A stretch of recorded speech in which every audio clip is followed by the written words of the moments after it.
We started last Sunday just a very brief, because of time, introduction of the book of Hosea. You say, I don't even know where that is. Well, if you can find Jeremiah, Ezekiel, and Daniel, there's a lot of chapters in any of those. Okay, if you find that, then the next book after Daniel is Hosea. Okay, that'll help you. Find Ezekiel. Either Jeremiah, and then Ezekiel, and then Daniel, and then Hosea. That's how you'll get there. And then here's what I want you to do. We're going to be preaching through this book. I want you to read ahead of me, because this is a fabulous book. I want you to realize there's a dual meaning in this book. You'll have to look at Hosea and his personal experience and see how God, through him, is writing God's own experience with his people. So there's a dual meaning in this book. Unusual. But God speaks through the experience of Hosea.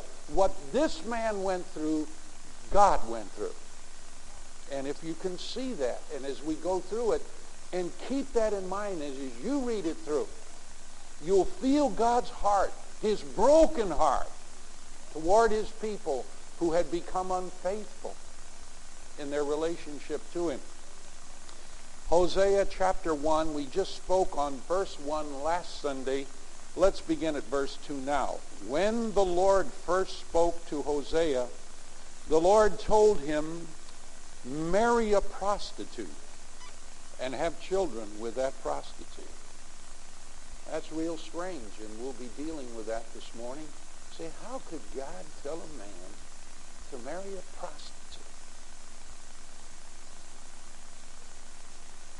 The people in this land have acted like prostitutes and have abandoned the Lord. So, Hosea, I want you to experience what I've experienced. My people have prostituted themselves. Have you ever done that? So Hosea married Gomer, daughter of Diblaim, and she became pregnant and had a son. The Lord told Hosea, name him Jezreel. In a little while, I'm going to punish Jehu's family for the people they slaughtered at Jezreel. Then I'll put an end to the kingdom of Israel. On that day, I will break Israel's bows and arrows in the valley of Jezreel. Gomer became pregnant again and had a daughter. And the Lord said, name her Lo Ruhamah, that is, unloved. I will no longer love the nation of Israel. I will no longer forgive them. Yet will I love the descendants of Judah. I will rescue them because I am the Lord their God. And I won't use bows, swords, wars, horses, or horsemen to rescue them. After Gomer had weaned Lo Ruhamah, she became pregnant again and had a son. And the Lord said, name him Lo-Ami, not my people. You are no longer my people, and I'm no longer your God. Yet the Israelites will become numerous as the grains of the sand of the seashore. No one will be able to measure them or count them. Wherever you are told you are not my people, they will be told you are the children of the living God. The people of Judah and Israel will be gathered together. They will appoint one leader for themselves, and they will grow in the land. The day of Jezreel will be a great day. The story of Hosea centers around the tragedy of his family life. God doesn't just speak to us and telling us some spiritual story. He communicates the spiritual story by telling us what happened to a man, a human being like you are, and the tragedy that surrounded him.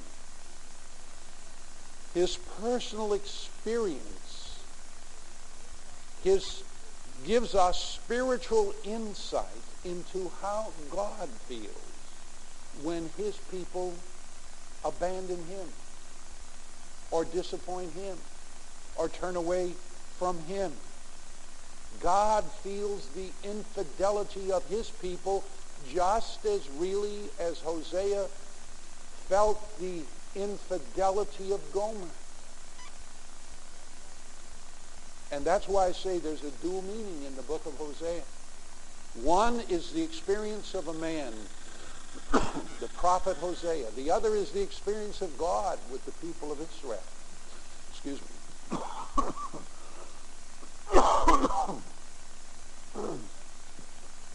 Now let's first consider Hosea's own story. He married a woman named Gomer.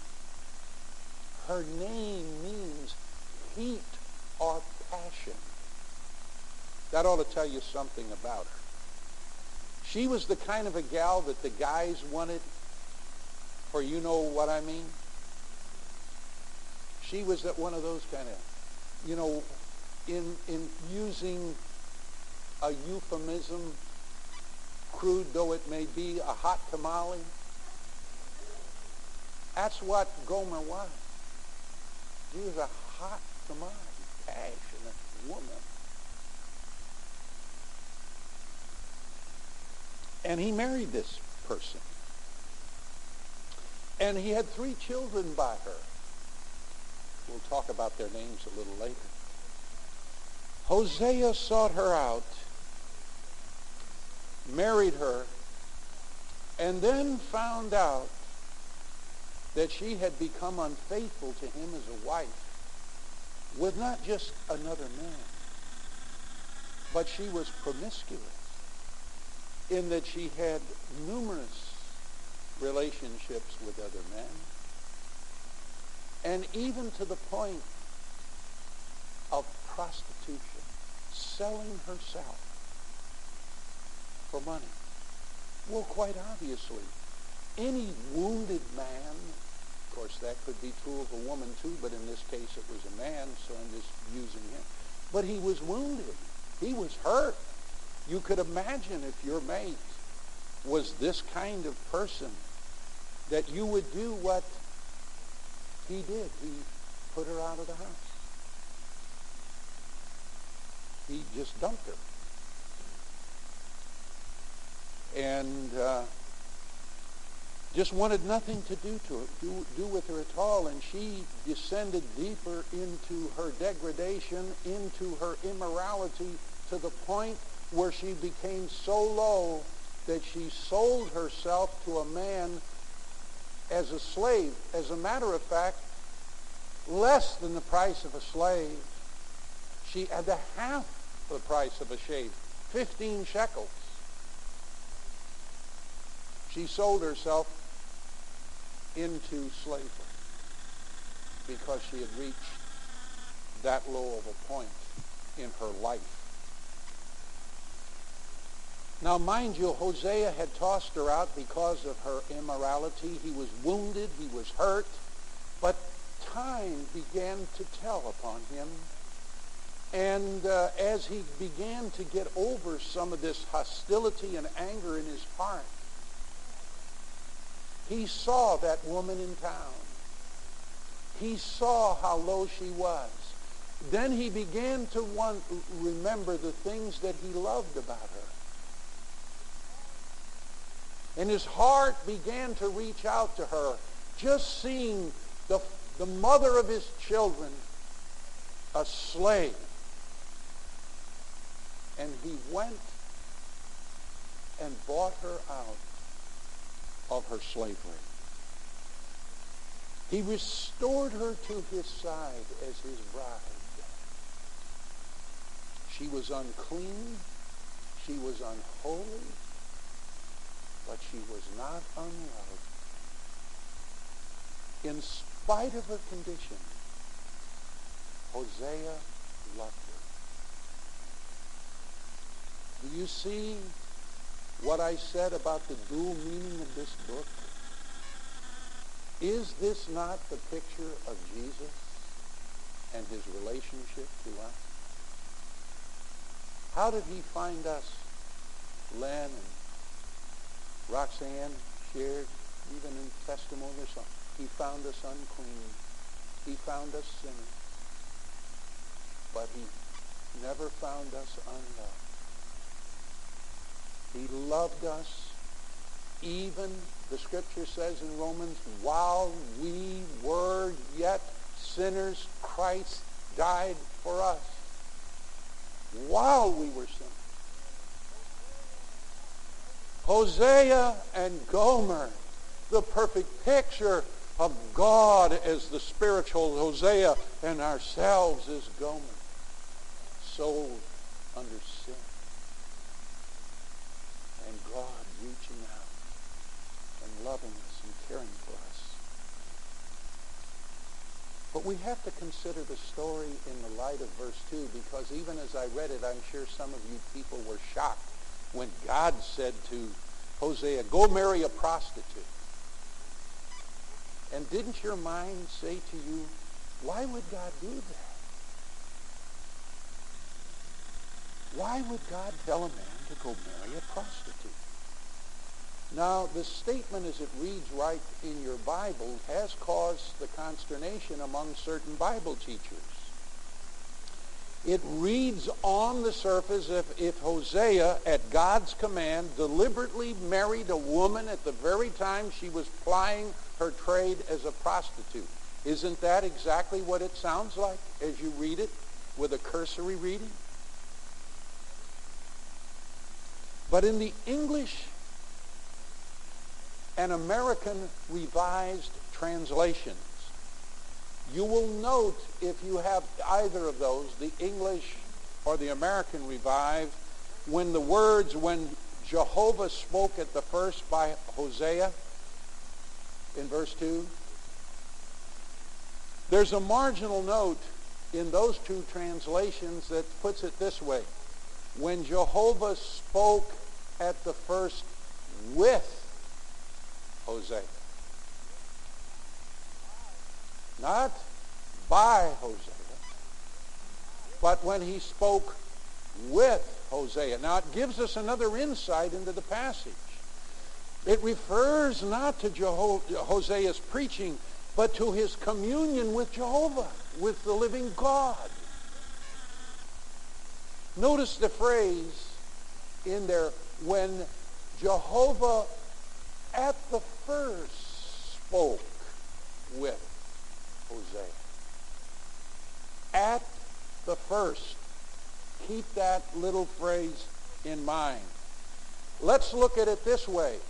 That means that when Hosea looked back, when God spoke first with him, he was looking back from the end of his ministry.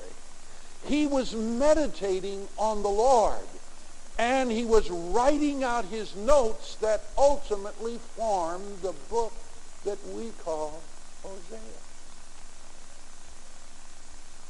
He was jotting down these things. And he was saying, in effect, you know how your minds do this.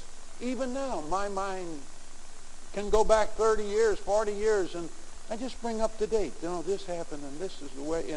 And you can suddenly put down a journal or write a book over the things that have happened over the years that you can draw back from your memory. And that's what Hosea was doing. And he was saying, in effect, went back nearly 70 years ago, when my ministry began, Jehovah first, at that very beginning, spoke with me and told me to marry Gomer. God led me to marry this woman. Now, it does not mean that at the moment when God told him that she was plying her trade as a prostitute. It means that as this man looked upon his experience with Gomer, it was certainly true that God, when he led him and commanded him to marry this woman, that God indeed knew the latent possibilities. God indeed did know the future of this woman and what she would be. Hosea is saying, God knew that she would become this kind of woman, and still he commanded me to marry her. And then, now I look back and I see what she became. Does that help you get a better grasp on when he told Hosea to marry a prostitute. Hosea was saying, God led me to marry Gomer. She became a prostitute. And he still commanded me to marry her. He knew what she would become. God always knows. God knows the future. But God also knew what that experience, and let me just emphasize that word experience, would do for Hosea in preparing him to carry out his prophetic ministry to a people who were just like Gomer. And God is saying, and Hosea is saying, God led me to Gomer. God commanded me to marry Gomer because God could prepare me through Gomer to prophesy to his people. And now I can identify with God in his feelings because I know what I went through with Gomer and her infidelity. And God often does this through our experience. You know, I just happened to hear a program on John Walsh. You know, isn't that Unsolved Mysteries? Is that the one program he has? What is it? America's Most Wanted. Thank you, Ruthie. America's Most Wanted. And they were going to drop that program. And so many people have been uncovered and justice has been served through that program that people rose up in arms, carried petitions to wherever it was that the office that carries him, that they have decided to continue that show. But do you know how John Walsh got to that show? His son was taken from a shopping center and beheaded by some murderous thug that was never found. And out of that experience, John Walsh came to the fore, and now he's helping other people find the kinds of people that did this to his son. Do you see how experience in life can develop our ministry? Dan Marino, famed quarterback of the Dolphins, had an autistic son born to him. For those of you who are familiar with the Rain Man, that's autism.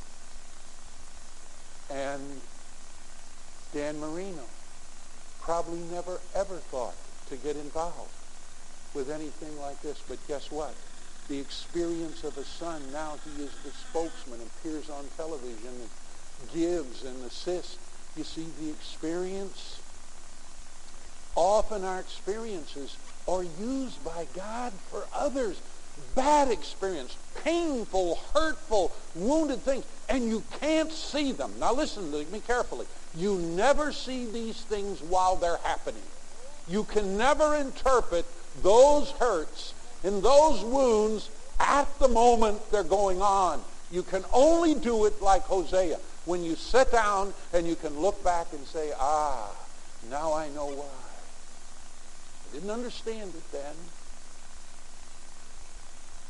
but now I know why it happened to me. Israel was at that very moment playing the harlot from God. And as Hosea's children were born, their naming reflected the spirit of that age. Notice the names of his children. First one, Jezreel. That means the coming judgment of God. Punishment is coming.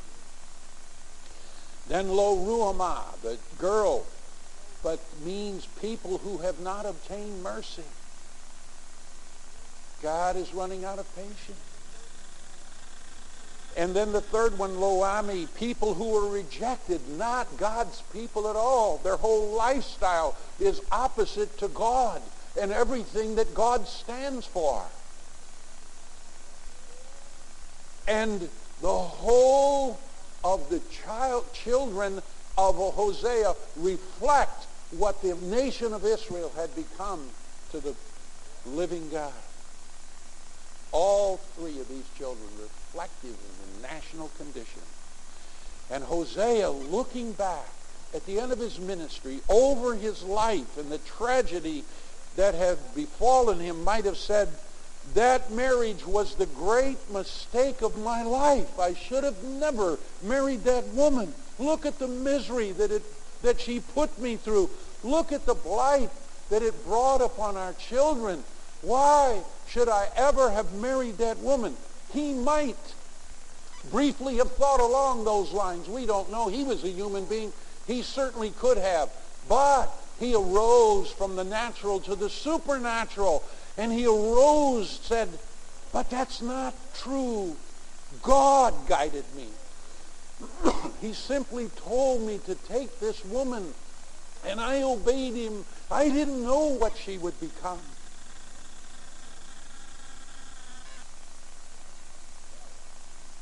Thank you. I'm glad somebody is having problems besides me. I've got a tickle in my throat up here. Some of you may even question your past or your marriage. Should I have done that? You know, some of you have maybe gone through a painful, hurtful divorce. You say, I wish it had never happened. But maybe you wouldn't be where you are today without that pain, without that wound, without that hurt. Those experiences of life that we can't understand any more than Hosea could understand Gomer and what she became.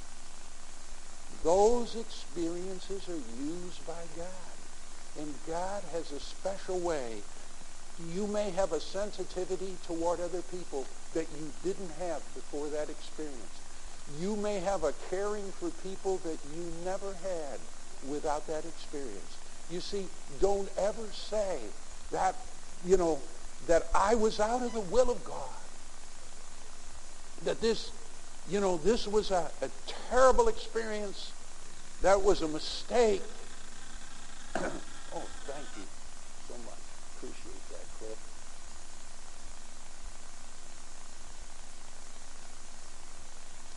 So don't ever despair over what has happened into your life to say that it has no meaning or purpose. There's something that you have learned through that you otherwise would have never learned.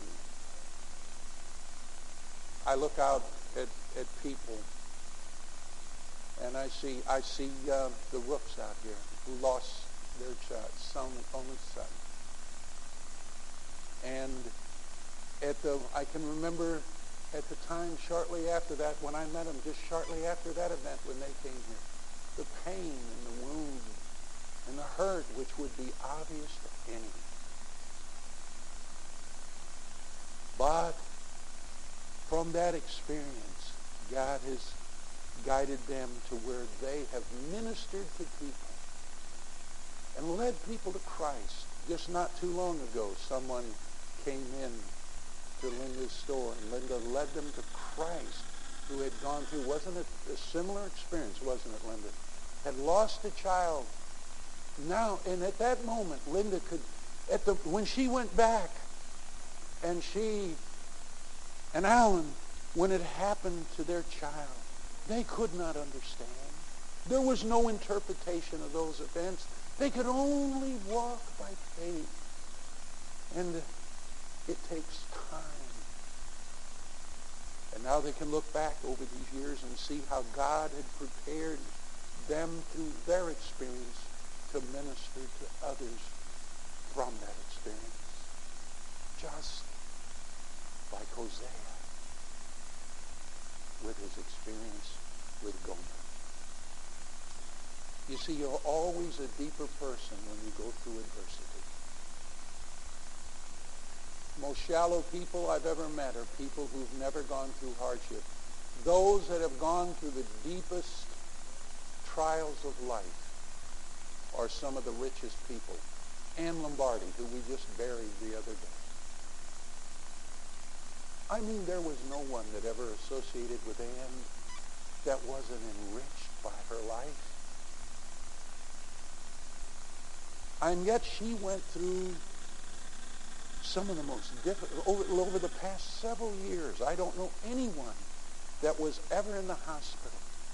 I'll guarantee you this, not the whole of this building combined were in the hospital half as much as Ann was by herself. And yet, what a trophy of grace she was. Blessed everyone. As I shared at her funeral, you know, she's in a hospital so much, and she was often be way down at Largo Medical Center. And when I'd go down to visit her, she would bawl me out for coming. What are you doing here? You shouldn't be here. This is too far to come. There's others that need you. You know, that was Ann. Boy, I hear other people, why wasn't the pastor here to see me? I was sick with the flu. And, you know, he didn't even come visit me. What a contrast. And I've heard that a lot over the years, you know. But what a contrast, Ann. You know, what are you doing here? There's other people that need you more than me. No, there wasn't. There wasn't one person that needed me more than her. And guess what? I got more out of visiting her than she ever got out of my coming. There's people who through adversity are beautified, who radiate and reflect grace and dignity and spirituality and godliness. And she was one that did that for me.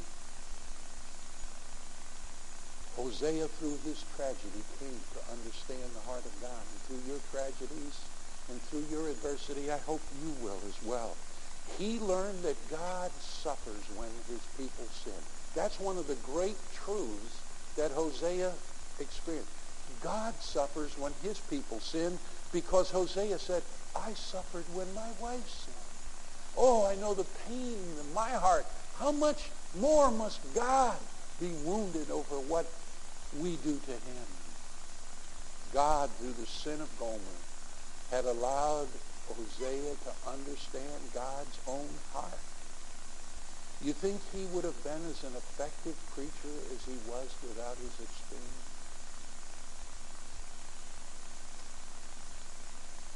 What are we to learn from this story? That God interprets himself to us through our experiences. I'll never forget that. It was so with Joseph.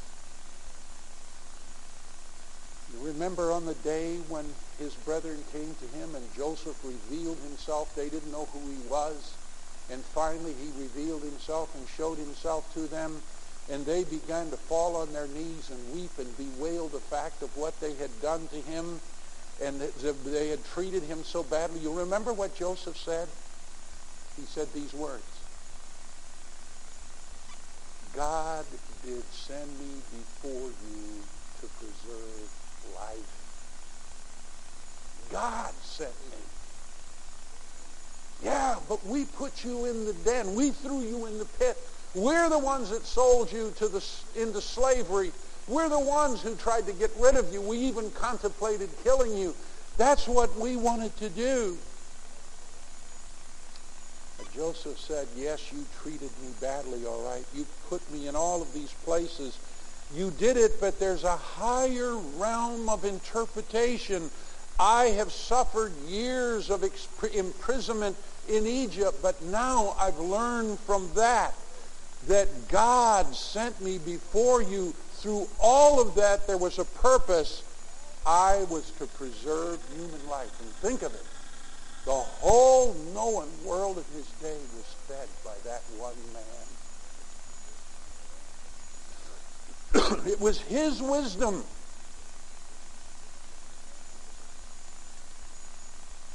that prepared the 7 years of plenty. You see, God interpreted himself to Joseph by his experience. But at the moment when Joseph was down in that pit, sold into slaves, falsely accused by the Pharaoh's wife, and thrown into prison, do you think that he could see the future? No. All he could see was, My own brothers betrayed me. They sold me into slavery. Look what they did to me. My friends, it took faith for him to trust God. He knew no more about his problems and what was happening than you do in yours. You have to believe, my friends, when they come, God knows what he's doing. And he'll never put more on me than what I could take. And that was true in the case of Joseph. What's the final value in the story of Job? The philosophers of the day couldn't fit Job's suffering into their system. You remember that? They just couldn't figure him out. And when we get to the end of the book and Job is talking to God, we find out that suffering cannot be accounted for at the moment. God may be preparing you and doing something in your life that will pass the years, that will go beyond the time of years. And in the case of Hosea, his own broken heart gave him an understanding of God's own heart. When in obedience to God, he went after Gomer, brought her back into his life. He discovered God's attitude even toward those who have broken God's heart. God's love will find a way for the sinner to come home. God's love always finds a way. You've heard me tell this story. I close with it. John Wesley, who was the most loved man of his times, we're told that all over England pictures of John Wesley were on people's walls. He was recognized as the greatest man of God of his time, the great revivalist in England. Am I right about that, Hazel? And John Wesley, most people do not know unless you read his journal, that John Wesley was happily engaged to a beautiful woman whom he loved deeply. But his brother Charles didn't think she was right for him. So he interfered. He broke up that relationship, introduced her to a very wealthy woman whom Charles felt could better help John in his ministry. And he rigged it up, and John finally did marry this woman. She was a big woman. Big bone. Robust woman. Isn't that a nice way of expressing it? Robust. John Wesley was 5 feet 5. She was a carnal woman that literally beat him up, took him by the hair, would drag him around the house. And you talk about domestic abuse, he really got it. But when Wesley was asked the secret of his life, he said, guess what? My wife. There was a man who entered into the spiritual understanding. Now, on a practical bent, all of us have heard that John Wesley, and you hear it praised, he rode 500,000 miles preaching the gospel on horseback. And he did.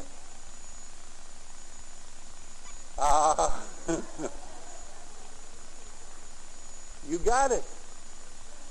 Do you think if he had a wonderfully happy, romantic, gracious, beautiful married life, he'd have been on a horseback for 500,000 miles?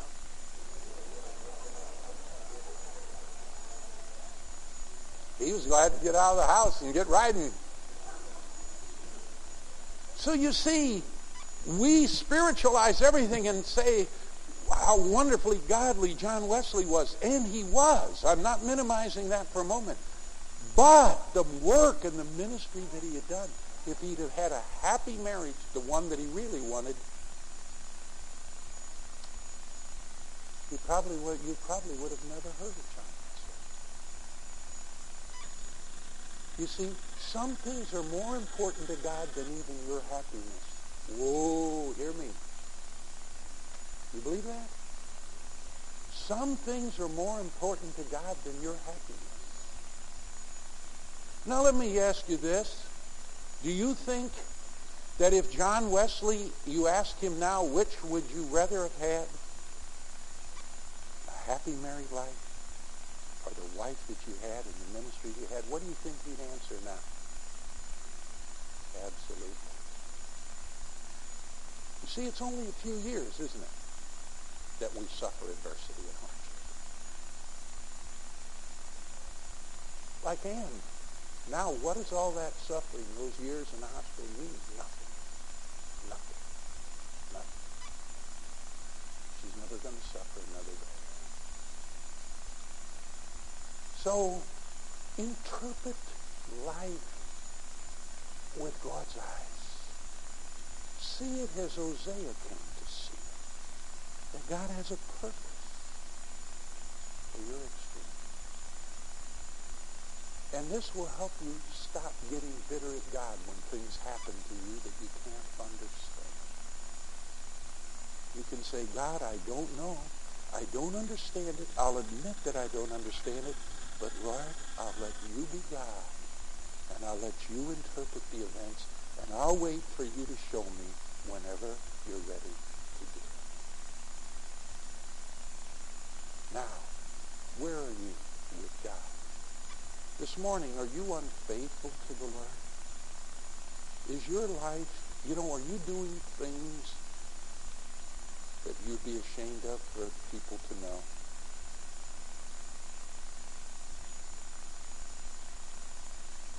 Do you really know that you have eternal life through Jesus Christ? Do you really know that? Do you know for certain that if you were to die today, you're going to heaven? That's important to know. Not hope about it. It's no guessing matter. I want to know that I'm going to heaven. All we need to just make things right with God. Then we stand to our feet, close our eyes.